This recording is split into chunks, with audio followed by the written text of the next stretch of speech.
good morning. Merry Christmas. Merry Christmas, Merry Christmas.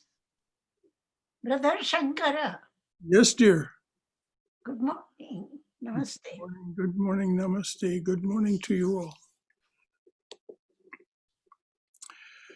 All right.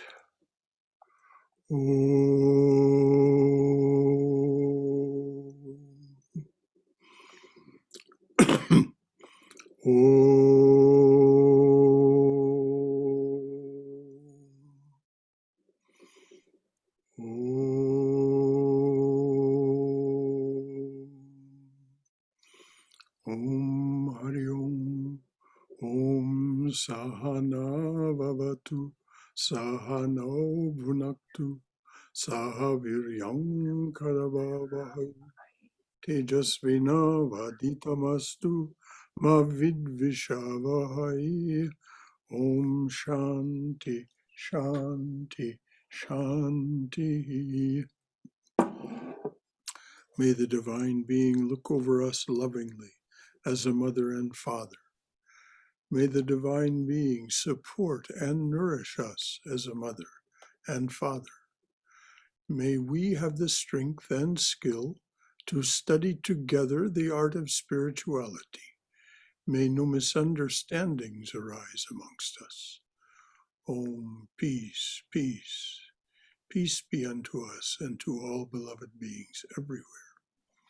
Well, good morning, everyone, and welcome to the Sunday Talk. Just a couple of announcements.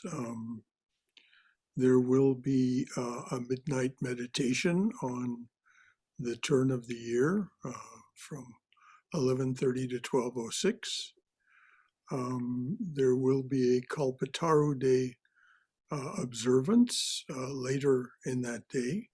And any of you who would like to do a reading about the Master or say a few words about the Master, please be prepared to do so. Please restrict your time to 5 minutes, so that if there are other people who wish to join, there will be time enough for them, because we won't want to go more than an hour. We'll start at 2 p.m.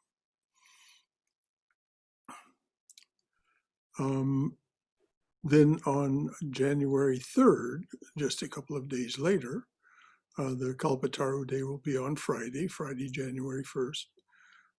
Just a couple of days later, on that Sunday, we will have a Holy Mother's birthday celebration, her worship, her puja, and Aditya will do that.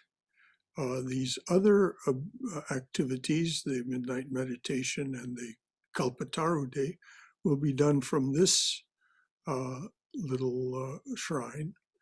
The puja will be done from the chapel shrine. We'll Zoom it from there. Any of you who would like to sing for Mother on the Holy Mother's puja, please do send me an email to that effect, and we'll coordinate that with Aditya. All right then. This morning, we have the joy of talking about the transformation of Scrooge. And for those of you who don't know this story, I'll be telling it this morning. But when these notes are posted on the website, in our archives, and on the YouTube channel, you will find a link to a YouTube screening of this story, A Christmas Carol, also simply called Scrooge. It's a film made in 1951 based on this story. Very, very well made, particularly for the time. And starring a man named Alistair Sim, who realizes the character of Scrooge so wonderfully. It's as if Dickens himself had created him. So, created the the characterization that Alistair Sim manages to do. So here we are, the transformation of Scrooge. In the Gospel of Sri Ramakrishna, the Master says, devotees like Rakhal, Narendra, and Bhavanath may be called nityasiddha. Their spiritual consciousness has been awake since their very birth. They assume human bodies only to impart spiritual illumination to others. There is another class of devotees known as kripasiddha, that is to say, those on whom the grace of God descends all at once, all of a sudden, who at once attain his vision and knowledge, capital K, knowledge. Such people may be likened to a room that has been dark 1,000 years, which, when a lamp is brought into it, become bright immediately. A room which has been dark 1,000 years, which when a lamp is brought into it, becomes light immediately, not little by little. In December of 1843, author Charles Dickens gave us the enduring story of such a person, a kripasiddha. While the parallel is, of course, not exact, Dickens's A Christmas Carol tells the tale of a man's overnight spiritual transformation. A Christmas Carol tells the tale of a man's overnight spiritual transformation. As the story opens, Ebenezer Scrooge, a successful man of business, is known to be a squeezing, wrenching, grasping, scraping, clutching, covetous old sinner. Yet, one Christmas Eve, Ebenezer is confronted by his friend and former partner, Jacob Marley, who has been dead for 7 years. Marley, in his ghostly form, hopes to save Scrooge from the hellish fate his actions have earned, and has arranged for Scrooge to be visited by 3 spiritual guides. In the context that we normally speak, we would say that Marley has asked for a boon and has been given that boon. He has asked to save, to provide the chance for Scrooge to save himself. On his deathbed, Marley, who had seen into the future, as people often do, it's said, this is often said by people who work in hospice, that people see into the future. On his deathbed, Marley had said to Scrooge, "Save yourself." And Scrooge had said, "Oh, well, Jacob, we were only just good men of business." When Marley comes to visit him, he says, because Scrooge repeats this, "We were just good men of business." Marley said, Marley actually shrieks, "Mankind was my business. Mankind was my business." You can see it as this realization that has allowed him to get this boon. And now he wants to share it with Scrooge. So Scrooge will be visited by 3 spiritual guides. Scrooge's experiences during just one night change him entirely. By the end of the story, Dickens writes, "It was always said of Scrooge that he knew how to keep Christmas well if any man alive possessed the knowledge." Now, just a little background. Marley, Jacob Marley, died on a Christmas Eve. 7 years later, he visits Scrooge on a Christmas Eve that in his ghostly form, shows Scrooge what his life is because of who he was in life. He is condemned to walk, seeing the misery of humanity. He is condemned to walk abroad, as he said, seeing the misery of humanity, being totally unable to do anything about it. And he shows Scrooge in a ghostly vision many other people who are in his condition, in this condition of having caused great harm during their lifetimes and are unable to do anything about it now, about the past or about the present. As we'll see, the only thing that we have any effect on is the future. And this is why this is so involved with our spiritual practice. So as I read, by the end of the story, Dickens writes, it was always said of Scrooge, parenthetically, after his transformation, that he knew how to keep Christmas well, if any man alive possessed this knowledge.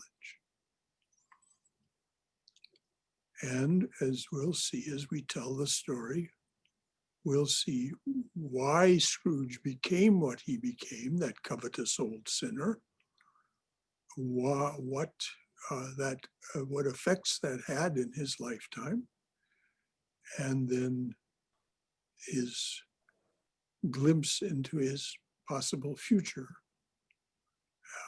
So this morning, we'll discuss A Christmas Carol in more detail, focusing on what Scrooge learned that had such a deeply transformative effect. Again, from the Gospel of Sri Ramakrishna. This is from chapter 10. The master is with some Brahmo devotees at one of their annual celebrations. One of the Brahmos asks, if the power of avidya, ignorance, if the power of avidya is the cause of ignorance, then why has God created it? The master, that is his play. The glory of light cannot be appreciated without darkness. Happiness cannot be understood without misery. Knowledge of good is impossible. Knowledge of good is possible because of knowledge of evil. And we'll see how this plays out in Scrooge's life. The glory of light cannot be appreciated without darkness. Happiness cannot be understood without misery. Knowledge of good is possible because of knowledge of evil. And then about the end of this story, what Scrooge is, at the end of the story, Vivekananda said, love banishes all fear. Every act of love brings happiness. There is no act of love which does not bring peace and blessedness as its reaction. Again, Vivekananda, love banishes all fear. Every act of love brings happiness. There is no act of love which does not bring peace and blessedness as its reaction.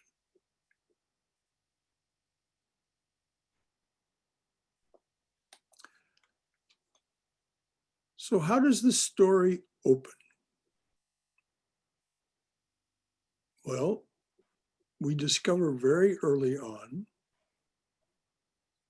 that Scrooge, Ebenezer Scrooge, has decided that Christmas, the celebration of Christmas, is a humbug.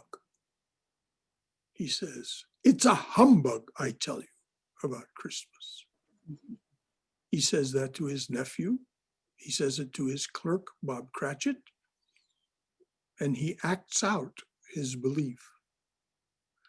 Now, humbug, what does humbug mean? Particularly in the context of Victorian England, which this was written, humbug meant something designed, but not just designed artfully, something designed to deceive and mislead. So a humbug is something designed to deceive and mislead. Scrooge, because of what he has become, sincerely believes that Christmas is a humbug.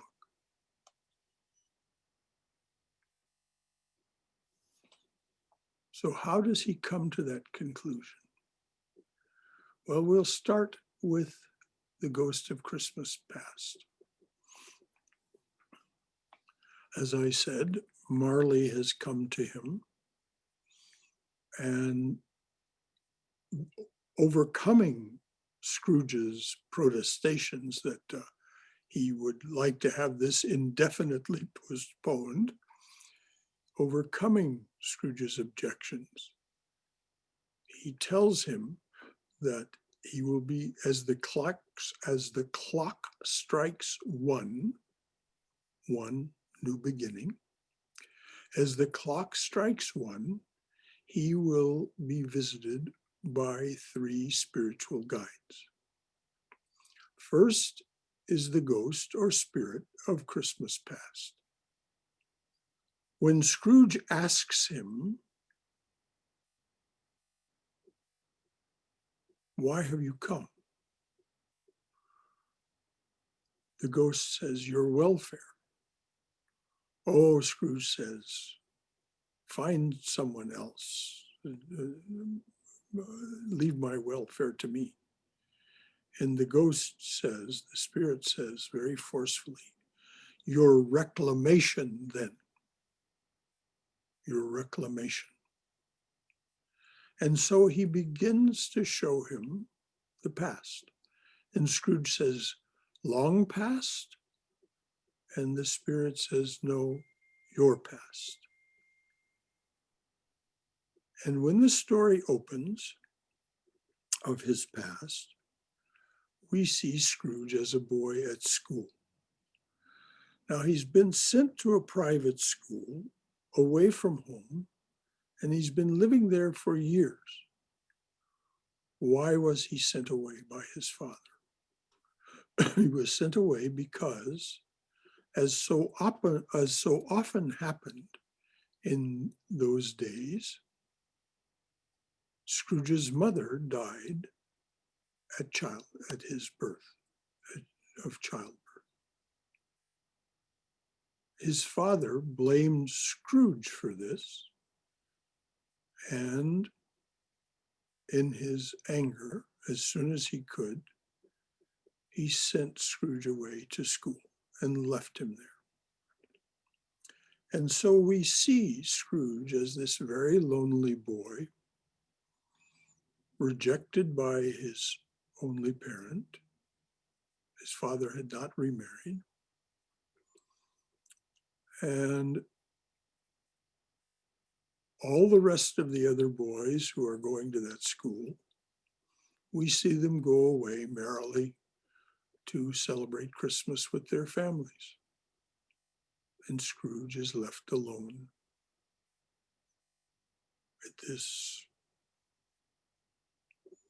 decrepit, not too pleasant old school, private school.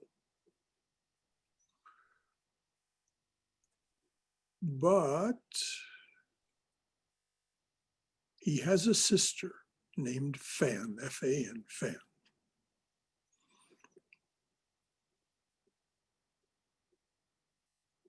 After we've established Scrooge's loneliness and his inability to take any joy in Christmas, even at this young age, his sister comes to rescue him. She says, Fan says to him, that something in their father had changed. And so one more time she asks, may I go get Ebenezer and bring him home? And he says yes, and arranges for him to be apprenticed. We'll get to that.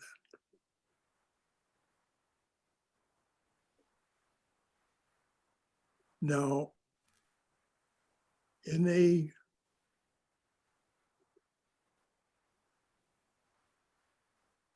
turn of events, that as this goes forward, Fan and Ebenezer have stayed very close.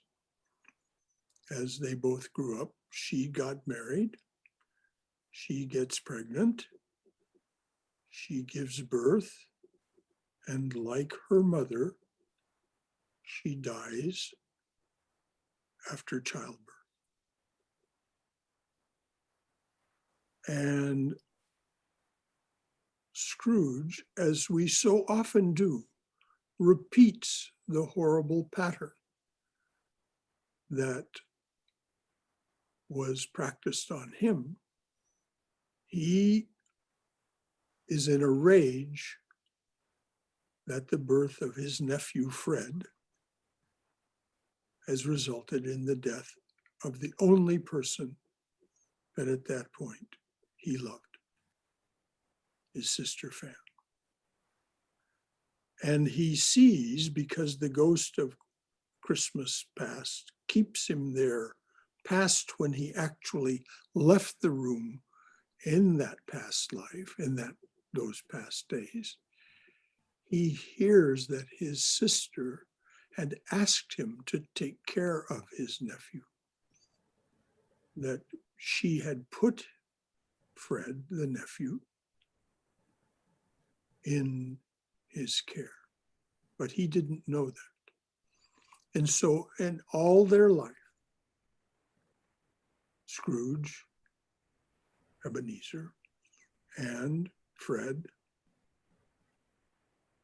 he has been at odds with Fred. And Fred comes to see him on a Christmas Eve and says, and Scrooge is dismissive and angry with him, as he always is, particularly because Fred, has married against Scrooge's wishes. He's dismissive of him. And Fred says very tellingly, we've never had a quarrel that I have been a party to. A real lesson in those words. Quarreling takes two. So Fred has always been loving and attentive toward his uncle, though his uncle has been angry, and when he married against his wishes, had actually disinherited him. But this doesn't trouble Fred. So Fred, as he's leaving the office, says, Merry Christmas. And in a trembling voice that betrays his fear, as you'll see in the movie if you take time and trouble to watch it, in a trembling voice, Scrooge says, it's a humbug. It's a humbug, I tell you. And so we leave that episode with Fred. And we see another scene in which Scrooge, as I said, his father took him home, and he has now put him out to be, as was done in those days, to be apprenticed. And he's been apprenticed to a man who is truly wonderful. His name is Fezziwig, Mr. Fezziwig. And Mr. Fezziwig is one of those people who, in business, has great care for both the people who work for him and help him succeed in business and for his customers. He's much beloved by everyone. There was a newspaper in Glendale, California, that each year presented the Fezziwig Prize. People nominated their employers for that prize, who was a good employer. And so each year at Christmas, the newspaper would present the Fezziwig Prize.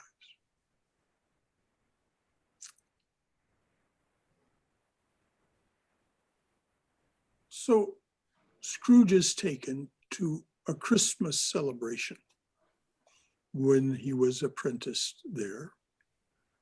And it's truly joyous. Everyone just has such a wonderful time, including Scrooge himself, even Scrooge as he is in his spirit form with the ghost of Christmas past, spirit of Christmas past. He is having fun just watching it again. And the spirit of Christmas past says, why are you so happy? I mean, what has he done? Spent 3 or 4 pounds, a few dollars of your worldly money? And Scrooge says, oh, no, that's not it. That's not it at all. The happiness he gives others is quite as great as if it cost a fortune. The happiness Fezziwig gives others is quite as great as if it costs a fortune.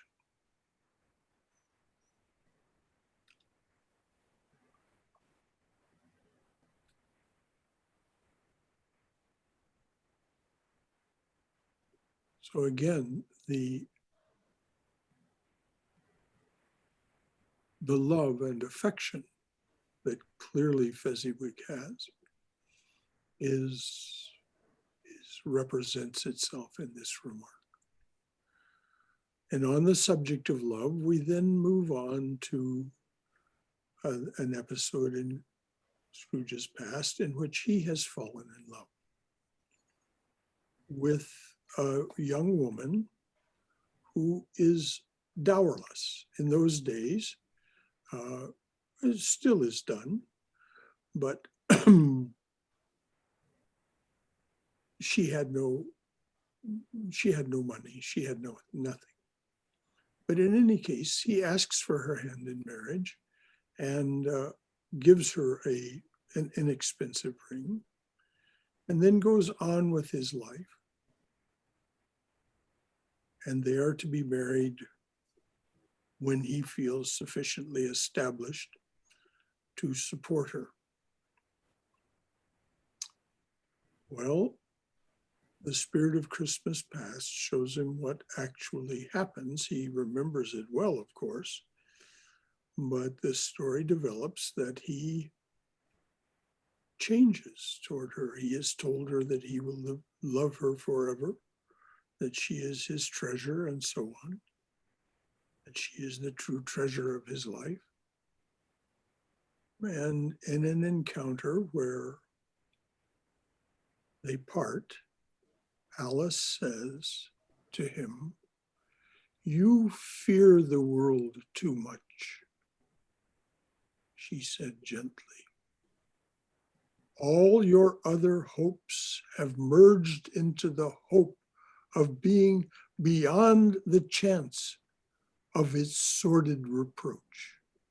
You fear the world too much," she said gently. "All your other hopes have been merged into the hope of being beyond the chance of the world's sordid reproach."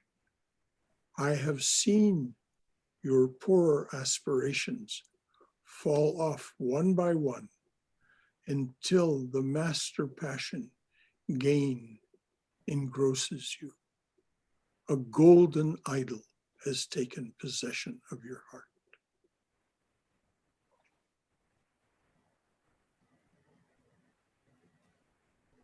And so she says, you no longer love me. And he says, I must bow to your conviction. And she gives him back his ring. So now we have the cast of characters. We have the cast of characters that, and at this, the ghost of Christmas past departs from him.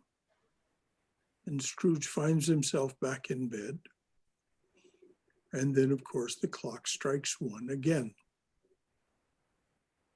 This is, of course, all taking place in the realm of the spirit world. And the ghost of Christmas present appears. Now, the ghost of Christmas present, as described in the book and as shown in the movie, is something wondrous. Whereas the ghost of Christmas past had been a small man, simply dressed. You could hardly tell whether he was young or old. He seemed to keep changing in his appearance. Here we have this giant, seated upon a throne with all of the things that were associated with the celebration of Christmas and Yuletide in Victorian England. Everything of plenty, everything of plenty. And so then he takes Scrooge and he shows him what has happened to the people that Scrooge knew in his past, what their present is. Now, Scrooge, because of his lonely, isolated existence, really doesn't know anything much, even about his own clerk, Bob Cratchit's existence. He knows he has a boy named Tim, Tiny Tim, who is afflicted with disease. And he knows that Bob Cratchit has several other children and is well cared for at home. But that's about all he knows about him. He doesn't, of course, he knows what's happened to Fan, his sister. He only knows that his nephew Fred has married against his wishes, but really knows nothing of his life or his friends or anything about him. And he doesn't know beyond a glimpse that we see what has happened to Fuzzy. And he doesn't know what's happened to Alice. Someone has their microphone open. We're getting feedback. We're hearing clumping noises and feedback. Okay, thank you. So one by one, the spirit of Christmas present takes him and shows him not only what has become of these people, but what they think of him. And in a very, very touching scene, we see his nephew Fred, who's giving a Christmas party for his friends with his bride. Though they've been married for 2 years, he still refers to her as a newlywed. And he's telling the story of having gone to see Scrooge at his office and the way Scrooge treats him. And yet Fred, he tells the story humorously. And lovingly. And of course, Scrooge is there in spirit form and seeing all this and seeing the warmth, the absolute warm glow of love that exists not only from Fred toward him, but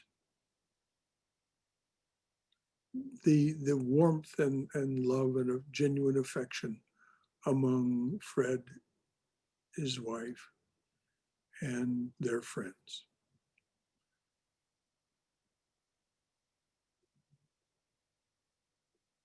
And then we see what happens to Fezziwig.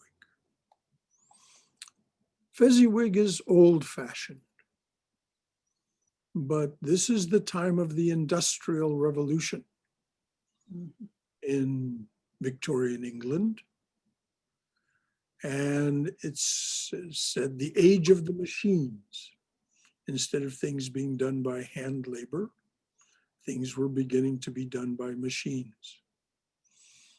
And Fezziwig is visited by a man who says, look, you'd better sell out to the vested interests. Time and tide wait for no man. And Fezziwig says, well, there's other things in life than being modern and working just for money. And again, things are shown that Fezziwig is much loved and admired by the people who work for him. Now, during this time, during the time that we're shown in the Christmas past portion, we see how Scrooge and Marley became friends. They became friends because they went to work for this man who they worked together for this man who is now coming to Scrooge and hoping to profit by being a broker in selling Fezziwig's business. Well, without going into all the details, the way it all works out is Marley and Scrooge actually are the ones who buy Fezziwig's business. And we see what has become of Scrooge because he can't even bring himself, though Scrooge and Marley come to their new place of business and they see that Fezziwig is sitting in a carriage, in a closed carriage across the street. Scrooge can't bring himself to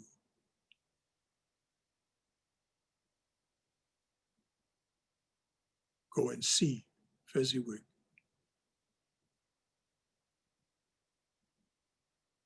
And when one of the young men who's helping them get the new place ready for their occupancy asks, pardon me, sir, but may I ask, am I going to be kept on?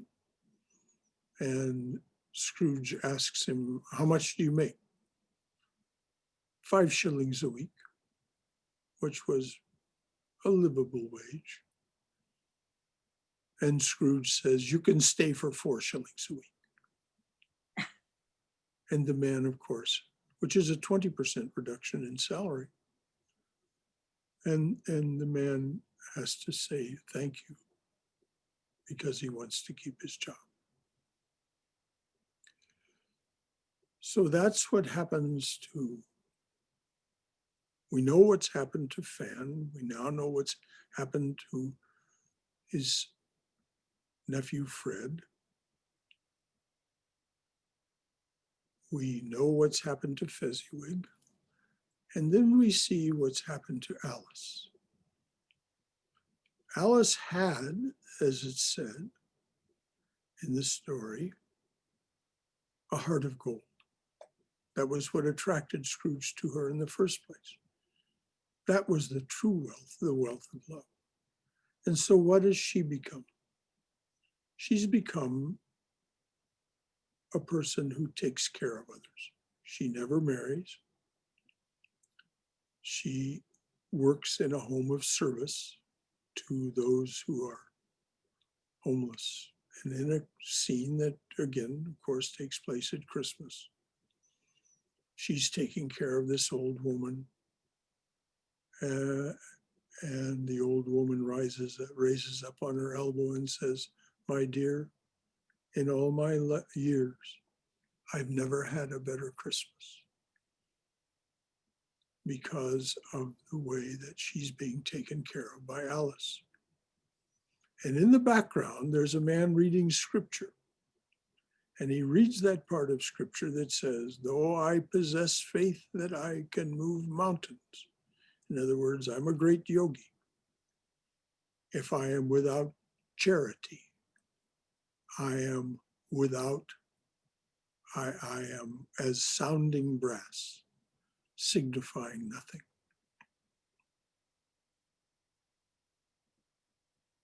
Which, of course, is a great message to Scrooge.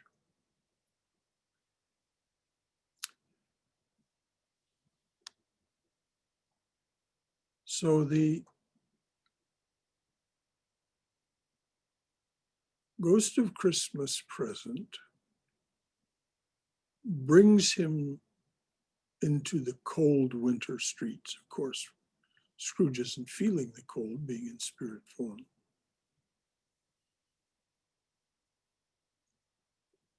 And Scrooge notices that there's something under the folds of this giant spirit's robe. And the spirit pulls them back, the spirit of Christmas Present pulls them back. And beneath the robes are these two children, wretched children, scarecrows of children.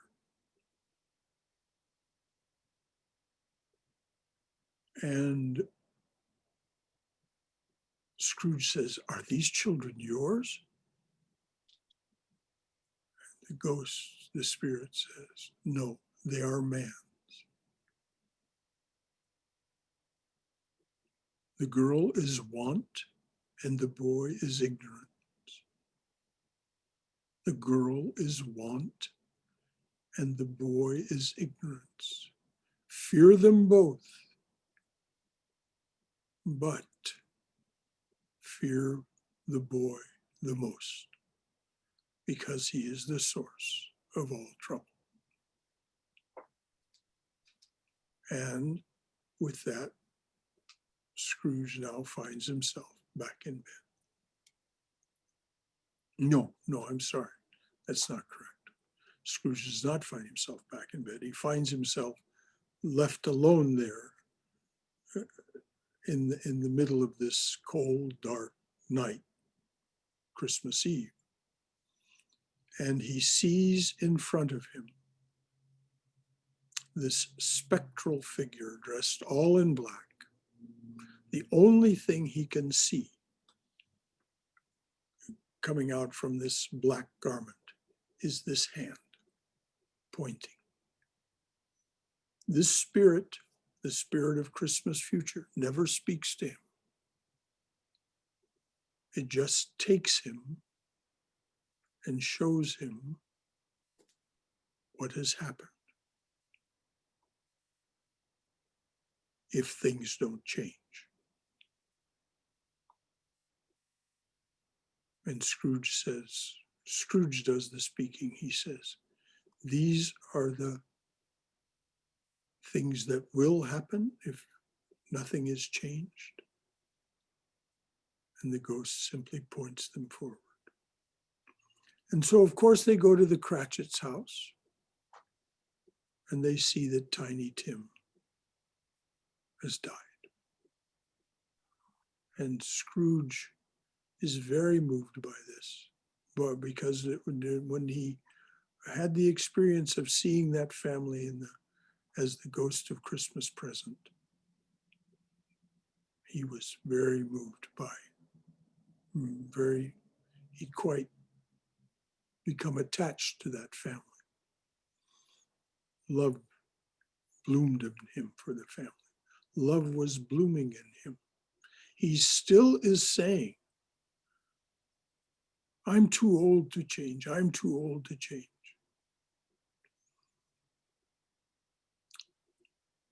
So Tiny Tim has died. And of course, the Cratchit family is very sad. But something wonderful is said about Tiny Tim. And then they move on. And they see in this horrible old scrap shop, this man sitting, smoking his pipe. And into that room come the two women who work for Scrooge, Mrs. Dilber, who is the one who takes care of him directly, and then the charwoman, and the undertaker, the same undertaker that Scrooge met when he went to see Marley's death, and Marley tells him, save yourself. The three of them all meet at this old scrap shop, is actually the man is a fence for stolen objects, is what he is. And so each of them opens their bundle, and it's clear that these are Scrooge's things.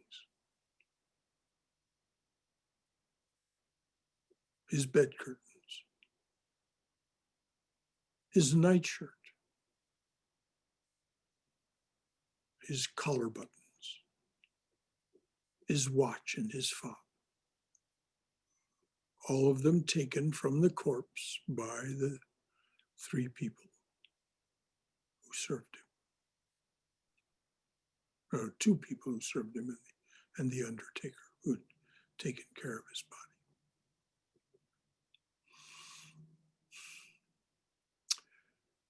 And then the spirit takes him to the commodities exchange, where Scrooge is a regular. He's there every business day. He has a particular chair in which he sits. And some, as they're described, very important men of business are talking. And one says, what did he die of? The other says, I don't know. Will there be a funeral? Oh, a cheap one, I suppose.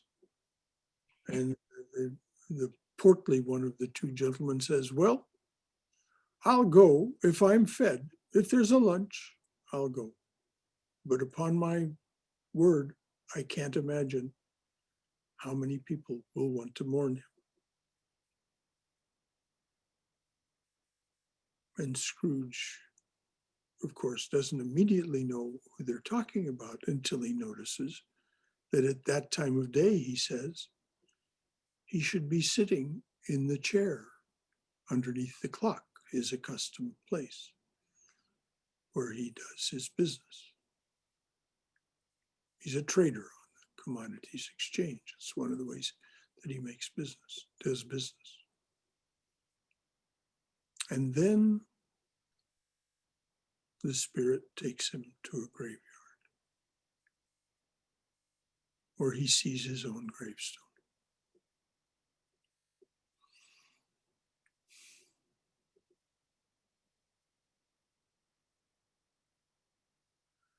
And Scrooge cries out and says, "These are the shadows of things that could be, not the things that must be. Tell me this is so, Spirit. Tell me this is so, that if the means change, the ends must change." And he's clinging to the Spirit's feet and saying, "I'm not the man I was. I'm not the man I was. I'm not the man I was." At which point he awakens in his bed, clinging to his bedpost and saying, he's still in that transition state and saying, "I'm not the man I was. I'm not the man I was." And in one of the most joyous scenes you will ever see on film, and it's beautifully described in the book as well, beautifully and happily described, you see this transformed Scrooge. He says, "I'm merry as a schoolboy. I'm giddy as a drunken man."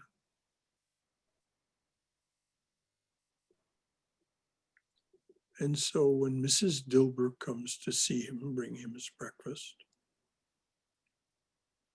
he scares her to death by the way he's behaving.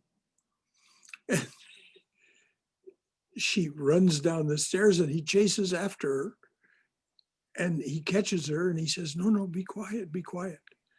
And she says, "So I won't call the beadle or the constable, so I won't call the cops?"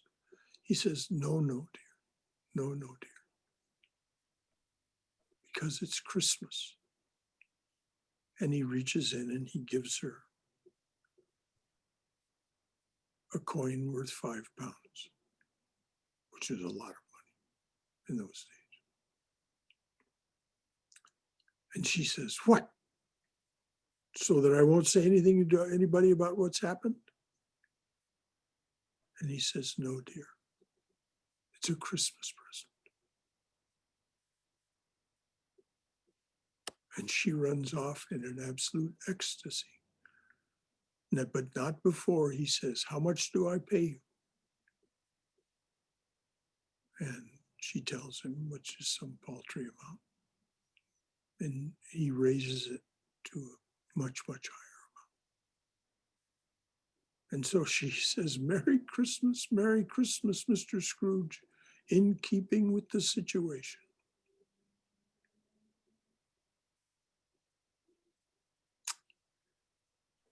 And then he goes to his nephew's house. He gets himself dressed up.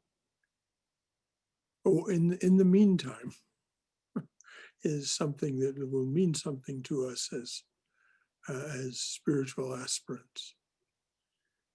He sings a little song. The song goes like this: "I don't know anything. I never did know anything. But now I know that I don't know, all on a Christmas morning."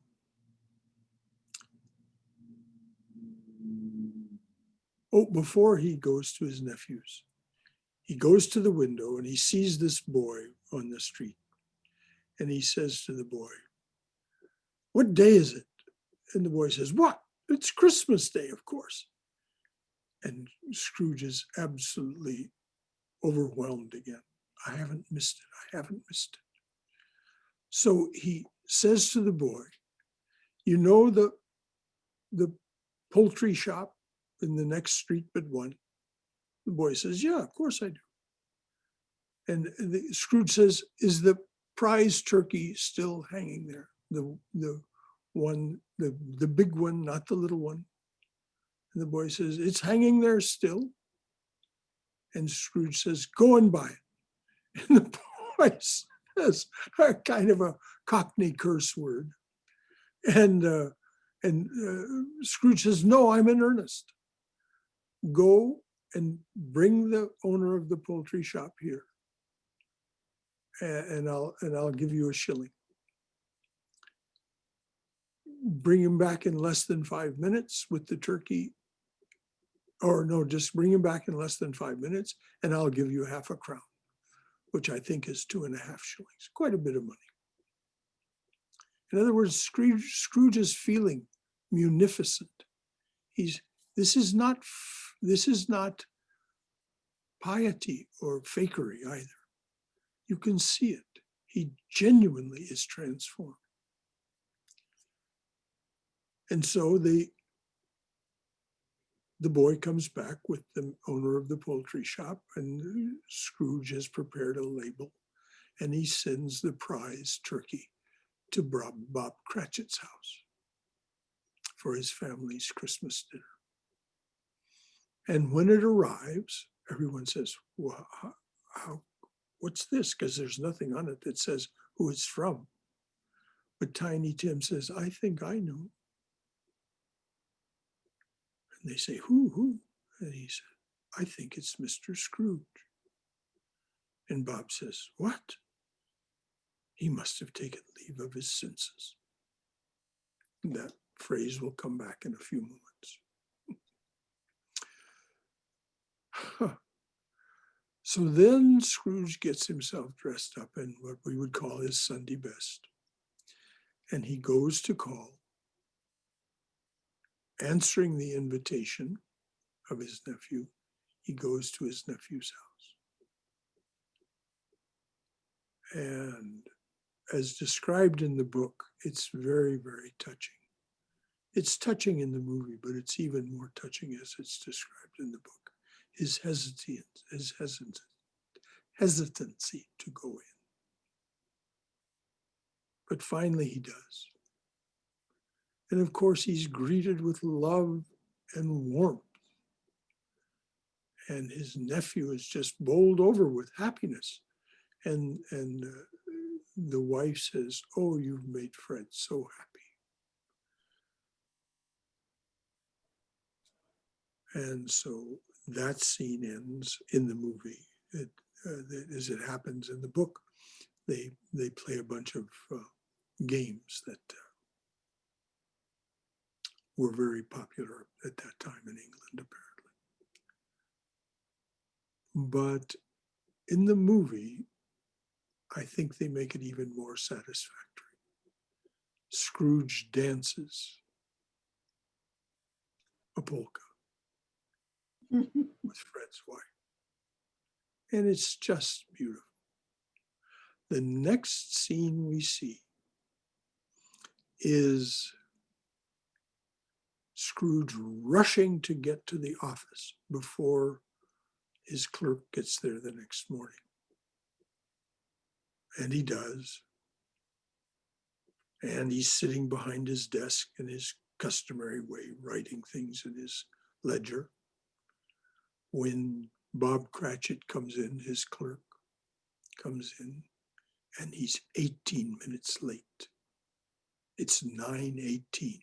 Mark those numbers, 9:18. And Scrooge says in his growly usual voice, what do you mean coming in at this hour of the day? And Cratchit says, oh, it's only once a year, sir. It won't be repeated. I was making rather merry last night. They'd had a lovely Christmas dinner, of course. And so Scrooge growls at him, well, I'm not going to stand for this kind of thing any longer. Step this way, please, Mr. Cratchit. And Cratchit comes into his office, and Scrooge says, you leave me no choice but to raise your salary. And of course, Cratchit, his jaw drops to the floor, and Scrooge just starts laughing. And he's been laughing before when he came in. And he says, I have no right to be so happy, but I just can't help it. I just can't help it. Happiness, happiness, real happiness. And so he says to Bob Cratchit, "Oh, I haven't lost my senses, Bob," echoing what after what Tiny Tim said. Bob said, "Has he taken leave of his senses?" Scrooge says, "I haven't lost my senses, Bob. I've come to them." And he says, "I'd like to help you raise that family of yours if you'll let me." And that's when it's written.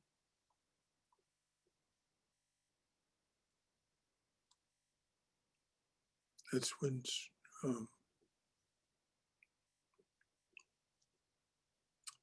Dickens writes, at the end of the story, Dickens writes, "It was always said of Scrooge in the years that followed that he knew how to keep Christmas well, if any man alive possessed the knowledge." Keep Christmas.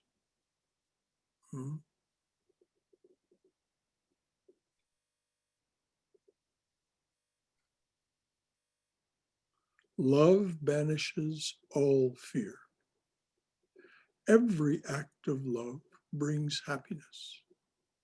There is no act of love which does not bring peace and blessedness as its reaction.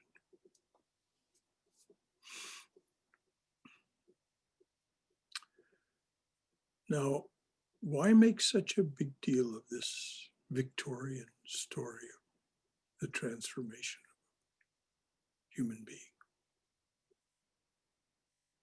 Because this is available to all of us, to each one of us. Each of us, Sri Ramakrishna says, go spend some time in solitude, 3 days.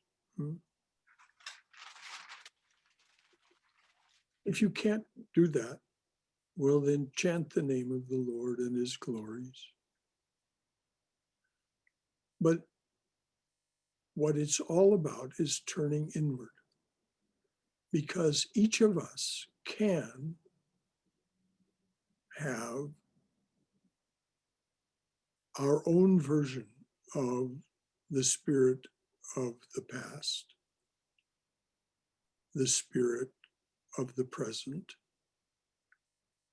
and the spirit of the future that our way of thinking, speaking, and acting indicates will be the case. Each of us can do that. If we practice japam, chanting, if we practice prayer, contemplation, concentration, meditation, these things will come to us. What it is that's in our past that causes us fear and anger and all of the other whirlpools that drag us down. And then we can see what those things are doing to us in the present. And we can see what, if we continue in our present ways, will likely happen to us in the future. And then, as Vivekananda said, if the causes are changed, the effects must change, which is what happened to Scrooge. He, being transformed, began to behave. Particularly, it's described in detail in the book, A Christmas Carol. 180 degrees from what he had been. Instead of hoarding, he gave away. Instead of finding ways to be apart, he found ways to be with.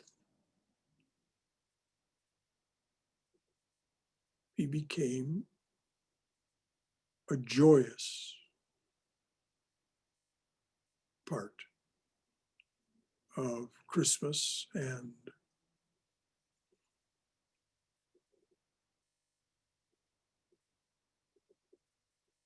of himself, because he overcame the fear.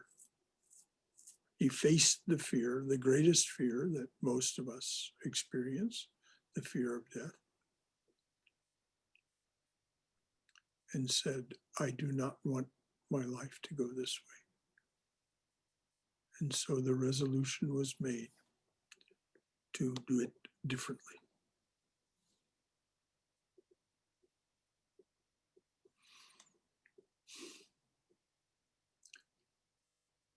So it's a little afternoon. You all have been very kind and patient in listening to this storytelling. Is there anything now that you would like to say or ask? You know what this part is about. It's about us doing this together. What is this wonderful story given rise to in you? What is it that you would like to ask or say or just share? Brother Shankara, this is Keith. Good morning. Namaste. Yes, good morning. Namaste. Hi, Keith. First of all, thank you. I haven't seen it in a couple years. I will be watching it today. As usual, you've turned me on to something that I need to check out. But what really stood out to me that I never thought about before was the different spirits and how like you said, the present had the most, as weird as it sounds, presence of all of the three, and how dooming the future was. So those things really stand out to me now, and they did not stand out to me before. So thank you, as usual. Well, you're most welcome, Keith. I have been watching that movie every year at Christmas time for, I really don't know how long, decades. So Brother, it lives in me. Yes, Uma. oh, I was so deeply moved, and it just inspired me so much. I hope it lasts, because I'm going to, it just made me homesick, because years ago in India, because of my English major, we had to study Charles Dickens, another novel, Great Expectations. And in that Great Expectations, the boy also, just like little Scrooge, visits all those poor people's quarters and hard labor and what poverty, with dire poverty that children live in. And that he introduces as a way of his childhood, because he also, as you said, that he was raised in a boarding school. So anyway, but all these memories come back, and the word humbug made me so happy in a way, because of Victorian British rule in India when I was growing up. If somebody does something silly or senseless, that's a humbug. Yes. Nonsense. So that's how it was taken. But the story, I mean, through these visions, three, past, present, and future, that, of course, in the master hand of Dickens, is such a powerful way of creating a panorama of your life. The past, present, and what will happen, how people will remember you after you are gone. And that does it, I think. That is the ultimate, what you call cause that creates that effect of transformation. What is so joyous in the way Alistair Sim interprets this character. Yeah. In that movie, brings to life and makes real for us the true joy of living a life of service and mm, and giving of yourself, giving of who you are and what you are Yes. and what you have. But I think the ultimate nail in the coffin, I would say, is when you are either through your dream or by reading something, you are made to see your future, how your future generation will think of you and remember you. And Yes, that creates transformation or conscience. It awakens your conscience, whatever you call guilty conscience or whatever. But that I think worked. yes, it definitely does. Yes. Both in the book, it's described in more detail, Yeah. but it is brought to life in the movie. I just highly recommend that anyone who can take the hour and a half, Yeah. click on that link, I definitely will. I will. or just go to YouTube now and just put in A Christmas Carol. Sure. And you'll find Yeah, but the version you were mentioning, which year? 1951. Okay. 1951, black and white. Yeah. uh, Oh, I love black and white. Starring Alistair, Alastair, Alistair Sim, Sim. Oh, thank you. Anyone else? Brother yes, Brother Shankara. Yes, Swami. As you were, doing this talk, I was watching the movie all over in my mind again, and some of the things that didn't click at that time because of my difficulty in understanding the dialogues became totally clear. So thank you for describing it so beautifully. We also watched another movie that's almost sort of a different turn on this, which is It's a Wonderful Life. I'm sure most people here would have seen that.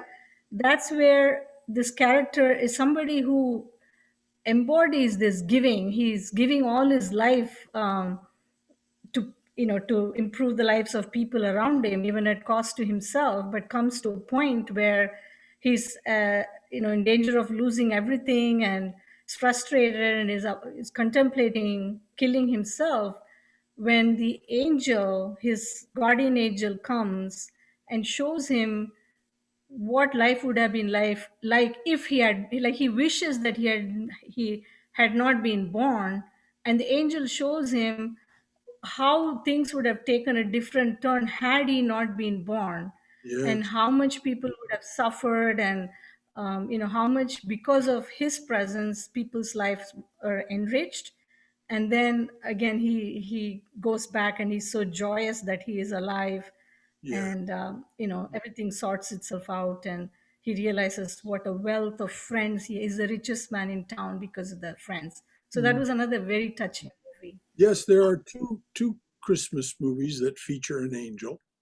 One is that film, It's a Wonderful Life, which is one of Jimmy Stewart's most wonderful portrayals. That's true. And then Stewart doesn't play the angel, he plays the man that she just described. And then there's another movie called The Bishop's Wife, Oh, yeah. which an angel is featured. This one played by Cary Grant, and it's a wonderful movie.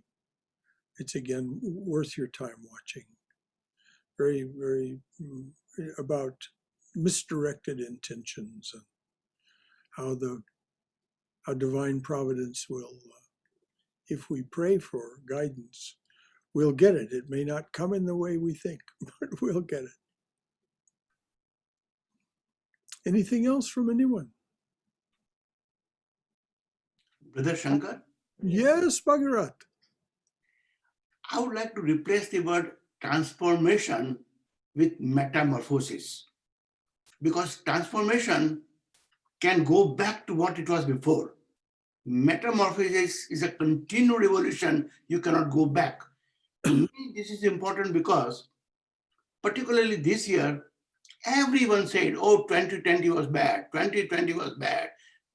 2010, even Time magazine on its very front page 2020 and put a big black cross on that one. Nobody said 2019 was good, 2018 was good, 2017 was good. All the years have been good. And then it's a different story. So to me, all these stories from the past and present, they give you a message to see things in its proper framework. Things come and things go. Mhm. And you have to watch it like we do it as Vedantists. So even this time will go on. And what I was thinking, that even grammar-wise, there's such a difference. For example, in English grammar, past tense, present tense, future tense. In Sanskrit, it says time, kala, bhutkala, past time, present time, and future time. It does not have any connotations of any tension around it. Well, yeah, I hear the pun you're making, Bhagarat. Um, uh, Growing up and studying English as I did, I never, I never associated past tense with tension, although I lived in a family where there was plenty. But you're certainly right.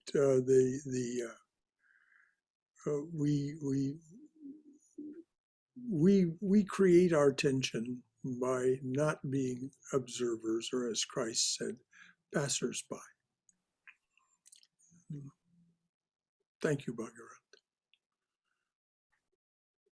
Anyone else?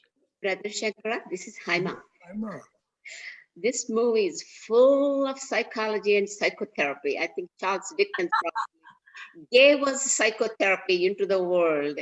It takes me back to my middle school years. Oliver Twist was one of Charles Dickens' writings. Yes. He was one of the greatest writers. Even though I studied in my own language medium school, we always had English language, but we had to study Charles Dickens' Oliver Twist. Mm-hmm. So I'm glad I was exposed to Oliver Twist. But at that time, I only studied for the grades and then just the understanding for the class. But now I need to go back and revise this Scrooge book. Movie was wonderful. After you told us a month ago, I watched the movie couple of times, and you filled the gaps that I didn't understand because of the English, the accent. And then after I lived in United States, I'm accustomed to American accent. Now I had difficulty understanding my own going backwards and understanding the English language. So you filled up all the gaps that I missed. And it's just a great movie to think for all of us, or every human being, how childhood interferes in our life in a positive and negative ways. I feel like maybe the psychotherapy is born from that era, from Charles Dickens. So many psychologists and psychotherapists and all the social workers struggle through to make a person change their ways of doing for months and years. But this Jacob Marlowe did it overnight.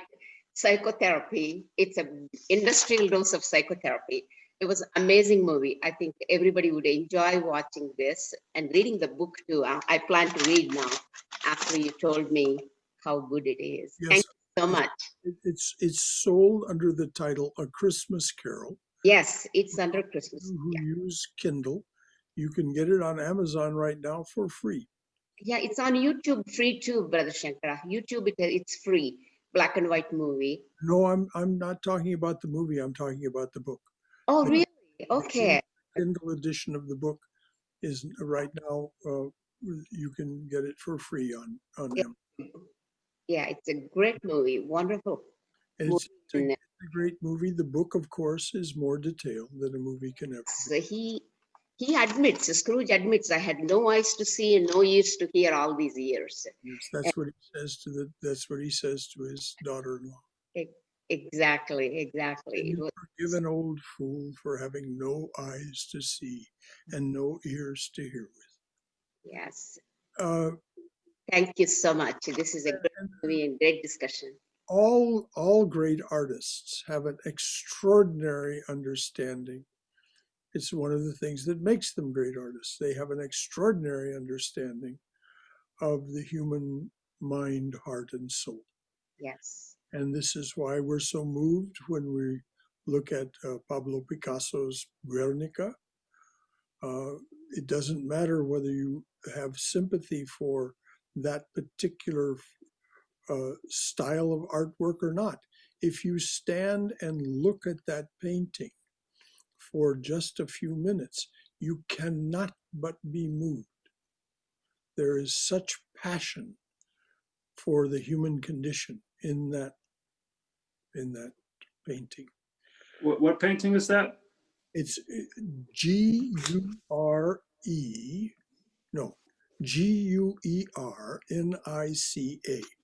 Guernica. Guernica. Guernica. Yeah, and it's by Pablo We'll take a Picasso. look. Guernica. And the same thing is true of Beethoven's Ninth Symphony, Bach's Christmas Oratorio. You know, any of these great artists, whatever medium they work, if you stand and look at the sculpture La Pietà by Michelangelo, I think it's Michelangelo, I'm pretty sure it's Michelangelo, but in any event, by whoever it was, if you stand and gaze at it for some time, you will feel, whether you actually manifest it or not, you will have that feeling that will bring you to tears, because it is such a powerful evocation of Christ having been taken down from the cross. Where is that sculpture today? You know, dear, I don't know which museum it's in.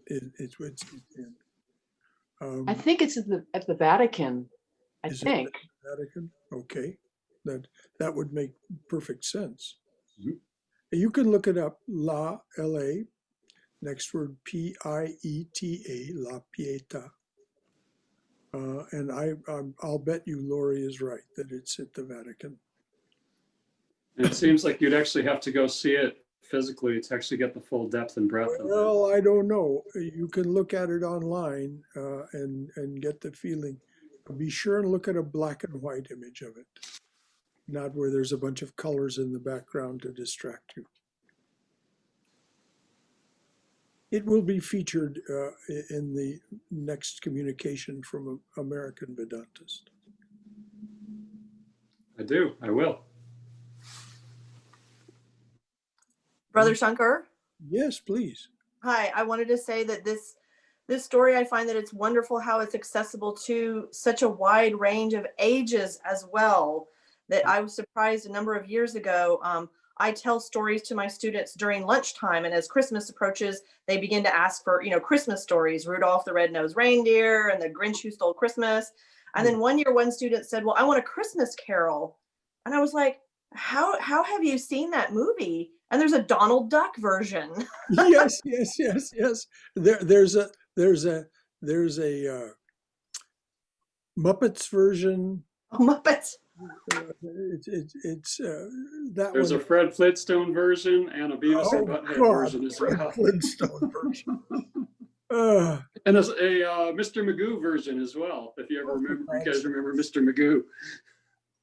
Well, I didn't know about all these versions, but so it made me also seek out, the other versions. So I've watched the classic black and white one, and then I've actually really enjoyed the Jim Carrey one, 2009. It's a animated, but kind of live. They've put realistic features and expressions on them, and it's quite enjoyable as well too. So it's been a story that year after year. I'm watching it again and again, and then to have, even young children can grasp, the concepts that are in this story. it was written for children to be able to understand. That's why when introducing it, I said the enduring story. I could have said enduring and endearing story, Yes, both. um, but I didn't want to gild the lily. But it definitely is an enduring story. It keeps coming back. Thank you, Marla. That's I'm happy that your children like it. Relate to it. I've seen the Donald Duck version. I haven't seen the others, the other animated versions. I did see the Muppet version once. Well, just so there's no confusion, because there is a lot of confusion. There's more than one black and white. There's several black and white ones, but the one that Brother Shankara has been referring to today, with the one with Alistair Sim, is the 1951 black and white. And I put a link to the full movie on YouTube in the chat. So if you want to see that one, it's in the chat. Thank you, dear. Thank you. I'll have to check that out. Now I'm interested. The previous versions that I had seen, I'd seen many versions, but they were always like, oh, these ghosts frighten Scrooge into submission. But the way it was told today had a depth and breadth that I had never heard it before. Well, and you realize that Scrooge frightened Scrooge into submission. No, it's all about invitation. It's all about invitation, just as all things spiritual should be. Right. And the version that you had told today had a depth and breadth that I had never heard the story before. And you realize that Scrooge, as a young man, as a child, he'd been dealt a pretty bad hand. Oh, and yeah. you understand how he gets the feeling that Christmas is a humbug, in other words, something designed to deceive and mislead, because when you're barraged by all these Christmas advertisements saying, buy my this, buy my that, and you start to feel like that yourself. I get where he's coming from. Well, yes, the story as told in A Christmas Carol makes it very clear why Scrooge developed the attitude that he did. It's not unsympathetic towards Scrooge at all.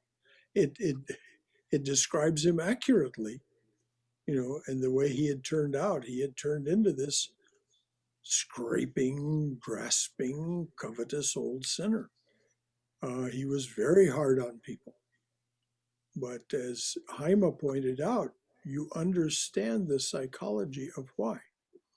And you can understand the psychology of how it is actually relatively easy for him to unwind himself from it once he's given a glimpse of Christmas in some other context, as it's perceived and practiced by those who understand its love and its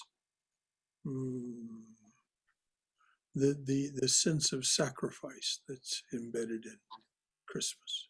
The idea that the divine takes human form as a sacrifice for us. Brother Shankara? Yes, dear. I was thinking of Alice and what she said to Scrooge. Yes. And how she just saw through him and she said, you're afraid. Mm-hmm. You're afraid for your life. Mm-hmm.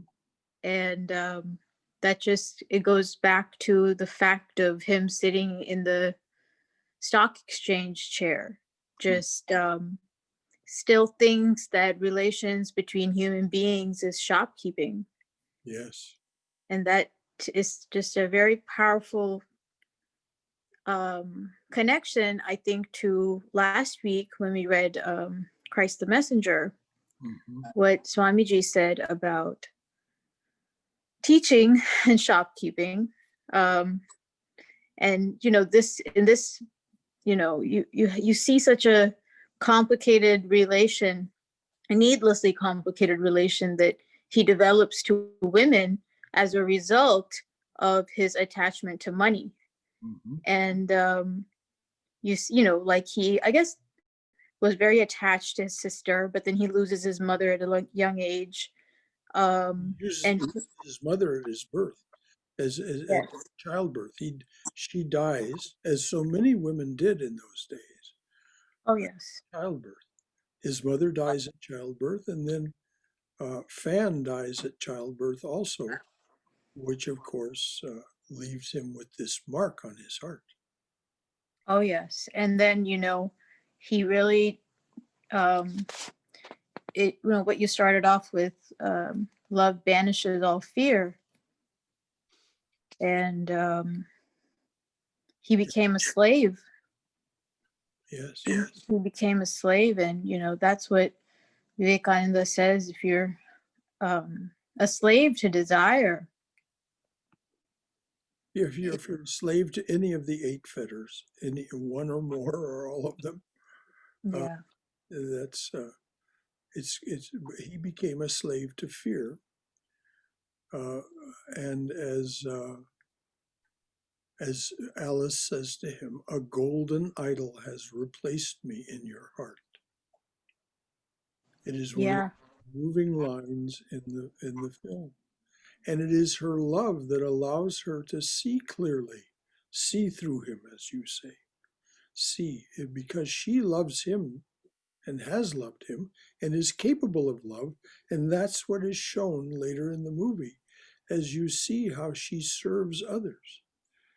And this sweet Cockney woman raises up on her elbow and says, I cannot believe you even exist. This has been, and here's this woman in sickness and in want, and saying, you've given me the most wonderful Christmas in my life because of her love. Alice is the little gem at the center of this. It isn't made a great deal of, but she is the jewel at the center. Particularly in the movie. It seems to be a very particular kind of love that's talked about here. And it's interesting, it comes up, it's not being nice to someone for the sake of being nice to someone, so that, it's not giving $1 million to a foundation so that your name lives on in a way, and you feel very self-important. And it's also not the attachment of some relationships. There are other ways that you can get confused and think that is love. It's selfless, although I don't think it means give everything away, so it's just very interesting. And it seems to line up with the idea of karma, in the idea of, go ahead. No, you go ahead. It lines up with the idea of karma you were saying. Yeah, where we aren't supposed to not act. Like just sitting around doing nothing wouldn't really be the right tactic. Instead, that it's acting free from the attachments of the fruits of your labor. So it's just like purely selfless, not in like, I don't have to have what I need to live on this planet, but it's selfless, like big S or little, however many bigs or small S's there are, but yeah. Well, it's so beautifully exemplified in this book and movie by Scrooge's adoption of Bob Cratchit's family. Yes. It's not going to benefit him in any material way. There's no shopkeeping in it at all. But he has regard for Bob Cratchit, even when he's in his old sinner mode. He complains about it, but he gives Bob Christmas Day off with pay, which was not a universal practice in Victorian England.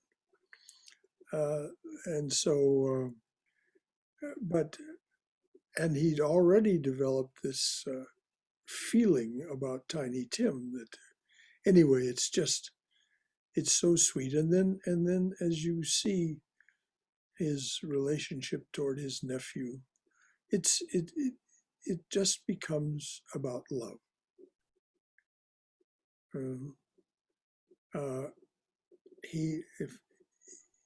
he became a man who knew how to keep Christmas well, if any man alive possesses the knowledge.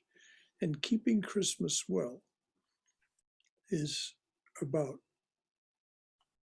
the love of other human beings, which is why Christ came, for love of humanity. He called himself the Son of Man.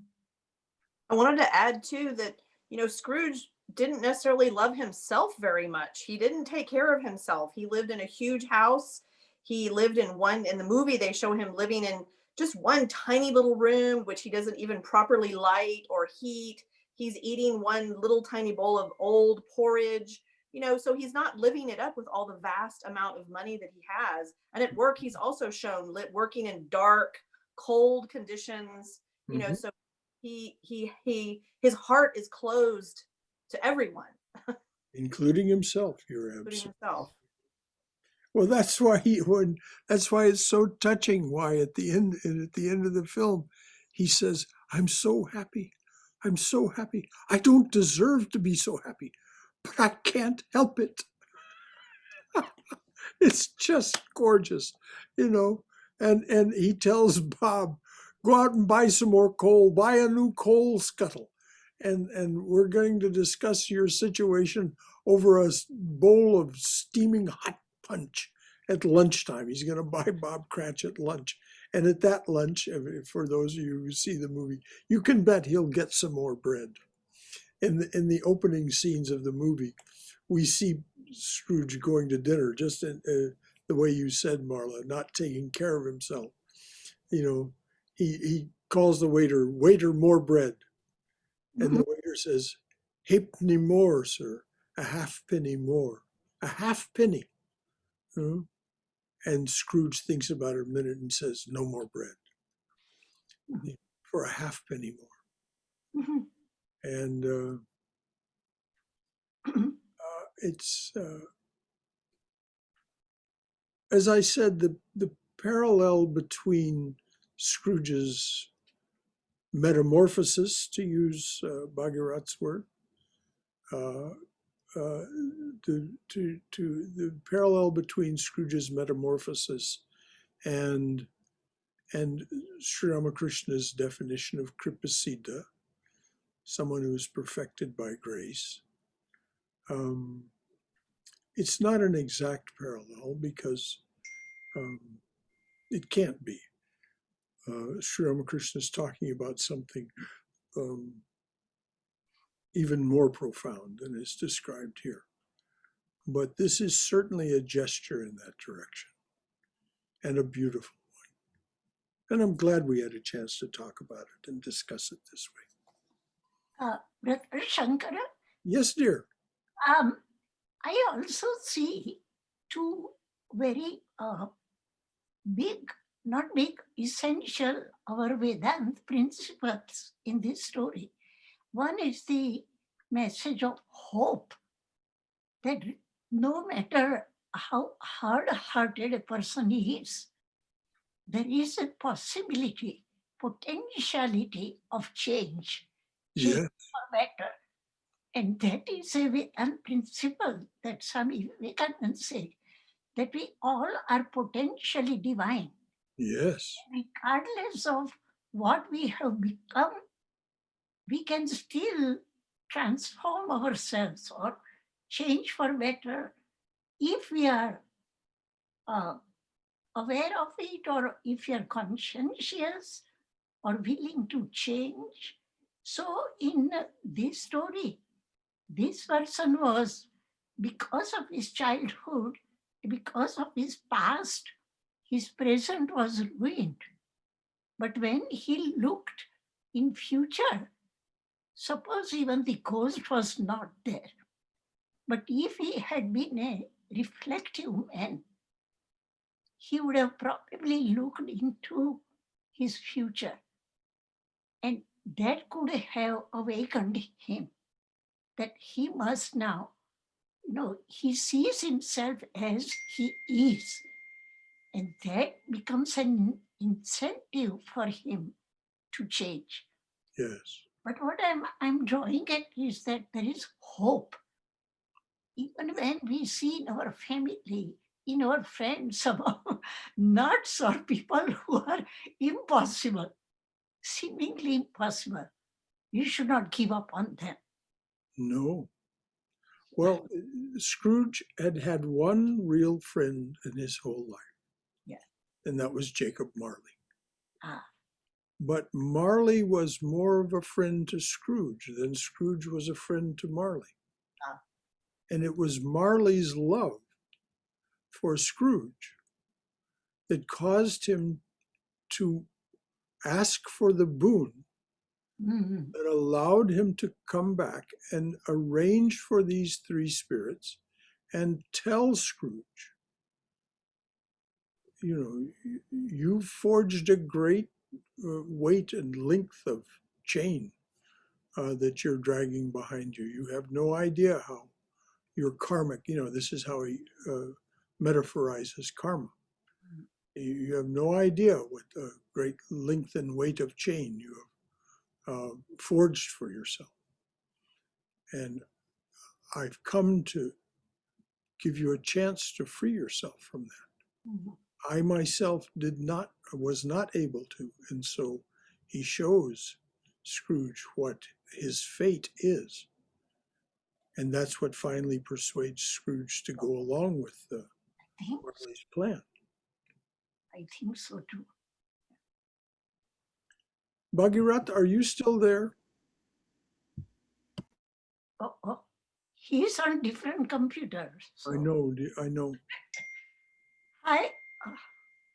I just need to talk to him today, that's all. I call him. Well, it's all right, Uma. I'll call him on the phone afterwards. Just tell him that after we finish up here, I'm going to call him on the telephone. Sure. Please, thank you. Brother Shankara? Yes, I am. So his nephew Fred's decision not to be a part of the quarrel brings to mind two other lessons that we have heard over, the course of, listening to your talks and classes. One is Buddha's response when somebody criticized him a great deal by saying that I do not accept your gift. Mm-hmm. And also Ramana Maharshi, when somebody wrote a very critical article about him and sent him a copy, very calmly just proofed it and corrected all the spelling and grammatical mistakes and sent it back. And one of the devotees asked him, how could you do that? I mean, he was so critical about you.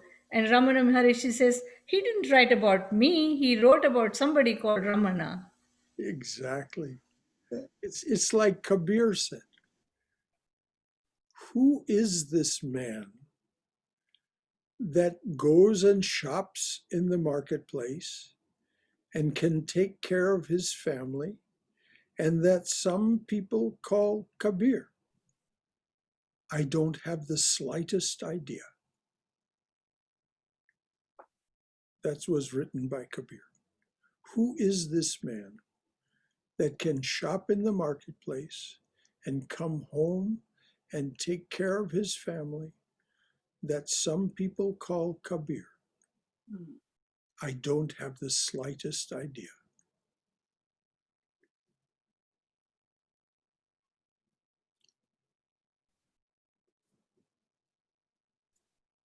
So anything else from anyone, dear? Brother Shankara, I just want to add one last word for what Marla said. The little boy Scrooge did not know the love and didn't know how to give because he wasn't given by his father. He was never given by his father. Mother lost his mother, and then there was the one parent that's left. He never gave him. When you don't have, apples in your basket, how can you give apples to somebody? So he was never given that apple. That's where. No, as a matter of fact, it says in both the book and the movie that he was hated by his father. Exactly. He was alone in the classroom. For the death of his lovely wife. Yes. And then Oprah Winfrey once said she realized through John Bradshaw, when he came to the show, he told her, look through the window, go back to your childhood and see just see that movie of your life when you were a child. And then she said, then that is when she felt she was not alone in the room. She had people in the room, but she was lonely. Nobody was there to share her pain or whatever she wanted to express. So that is what brought her, this transcended her from there. That's how, just wanted to add that. Thank you so much for your time. I would give the time to other people. Thank you. Hafiz says, I was sick and I had to find a physician. And in finding a physician, I found my master. And after he had come to know me, he said, you ready for a little homework? And I said, okay. And he said, go and thank everyone who has hurt you in your life. They are who brought you to me. Wow. It's very true. Wow. So, dears? Would you say that again, Brother Zakir? Yes. I'm reasonably certain this is Hafiz. He said, I was sick and so needed to find a physician. In the physician, I found my master. As he came to know me, he said, are you ready for a little homework? I said, okay. He said,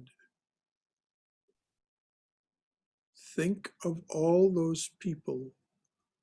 Oh, thank all of those people in your life who have hurt you, because they are who brought you to me.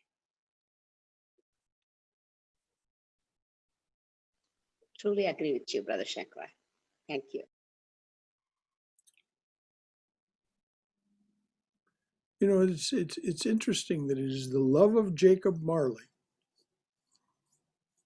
that Scrooge deserved. He was a loyal friend. He just wasn't very open-hearted. He was a loyal and you know, he treated Marley well. But Marley cared for him more than Scrooge was able to care for anyone.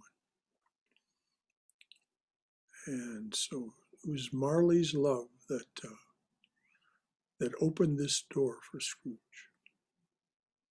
And it's beautifully told in the book and beautifully enacted in the movie. Very compellingly enacted in the movie. When Marley, when Scrooge says to Marley, "Oh, but Jacob, you were just a good man of business," Marley shrieks, "Man of business, mankind was my business." Yeah. And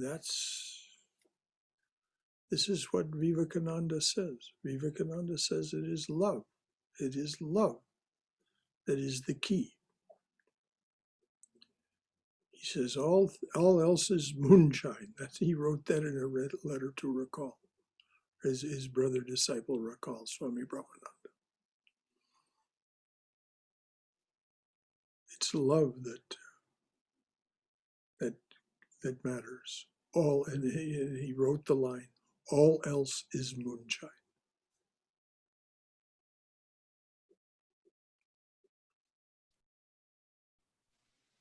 Anything else, dear ones? I found it interesting that Dickens introduced some seemingly Eastern spirituality into a predominantly Christian culture. For example, Marley says about these chains you have forged for yourself. That's clearly karma. He's not in eternal hell. He's suffering the karmas he's dealt with. Well, that's very much in the Christian tradition as well.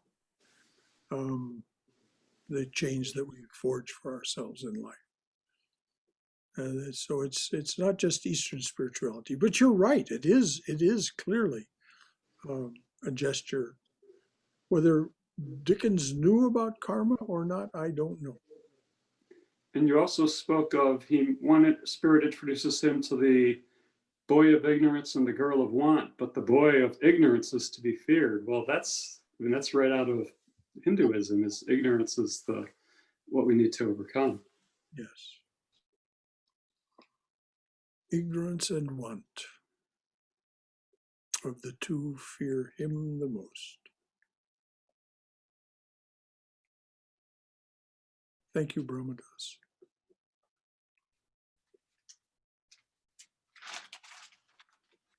All right, dears. Let there be peace in outer space. Let there be peace in the sky, on the earth, and in the waters. Let there be peace in the herbs, the plants, and the trees. May the gods be peaceful. May the whole universe be pervaded by peace. Let this infinite universal peace prevail throughout my being. Om Shanti, Shanti, Shanti. Peace, peace. Peace be unto us and to all beloved beings everywhere. Jai Shri Guru Maharaj Ji Ki Jai. Durga, Durga, Durga. Go in Mother's loving and protective embrace. May you be safe. May you be healthy. May you be cheerful. May you have peace of mind. Until next time, dear. Brother Shankara. Yes, dear. Hari Om. Hari Om, Hari Om, Hari Om.